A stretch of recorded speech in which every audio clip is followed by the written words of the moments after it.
ये कह रहे हैं कि गृह मंत्री जी आ नहीं रहे हैं, जवाब नहीं दे रहे हैं, लापता है, जबकि स्पष्ट कर दिया गया सारी बातों की सरकार की तरफ से। आप क्या कुछ कहेंगे इस विषय में? देखिए, सबसे पहले तो लापता, भाग गए, भगोड़े हैं, इस प्रकार की भाषा भारत की सार्वजनिक जीवन में और संसदीय जीवन में अभी अभी सुनाई पड़ती है। जब से संसद सत्र शुरू हुआ तब से लगातार मैं संसद में आता हूं, मेरी चैम्बर में बैठा हूं।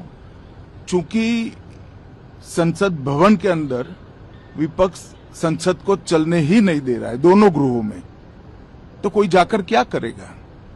जहां तक चर्चा का सवाल है, सरकार की ओर से किरण रिजिजू जी ने, जो हमारे पार्लियामेंट्री अफेयर्स मिनिस्टर है, उन्होंने बहुत स्पष्ट कर दिया है कि जो नीट आंदोलन के छात्र प्रदर्शन पर सभी प्रकार की चर्चा करने के लिए सरकार तैयार है और चर्चा के लिए समय सुनिश्चित किया जाए और विपक्ष तैयार हो जाए।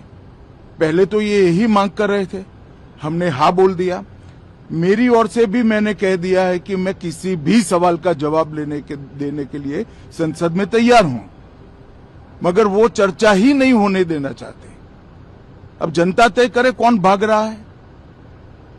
आज भी मैं कहता हूं, आज 3 बजे तक स्पीकर साहब को वो पत्र दे दे, 3 बजे से लेकर कल 3 बजे तक सभी प्रकार की चर्चा के लिए हम तैयार हैं।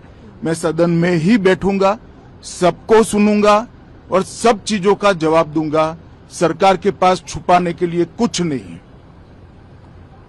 वो भी चर्चा करूंगा कि आपने क्यों चर्चा नहीं चाहिए।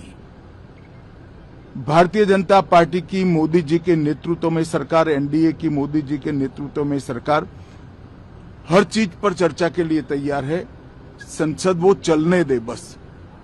आज मैं चैनलों के माध्यम से इन विपक्ष को कहना चाहता हूं कि आप एक पत्र 2 बजे तक लिखकर दे दीजिए स्पीकर साहब को, 3 बजे से चर्चा चालू कर देंगे और कल 3 बजे मैं जवाब दे दूंगा सारी चीजों का। संसद में चर्चा करने के नियम बने हैं, तरीके बने हैं। अब मुझे कोई कहता है कि आप एक स्टेटमेंट दे दो, इतने गंभीर मसले पर इस तरह से चर्चा नहीं हो सकती है। शायद आपके पद्धति में होगा, मगर संसदीय पद्धति ये नहीं है। संसद में एट लेंथ चर्चा होती है। आज 3 बजे से देर रात तक, जब तक वो बैठे, और कल दोपहर 3 बजे तक हम तो क्वेश्चन आवर भी सस्पेंड करने के लिए तैयार है, अगर स्पीकर साहब अनुमति देते हैं तो। कल 3 बजे तक मैं चर्चा के लिए तैयार हूं। मैं खुद बैठूंगा, हर चीज लिखूंगा और हर चीज का जवाब दूंगा, जिससे देश की जनता के सामने सारी चीजें स्पष्ट हो जाए, दूध का दूध और पानी का पानी हो जाए। अब विपक्ष ने तय करना है कि उनको चर्चा करनी है या हंगामा करना है।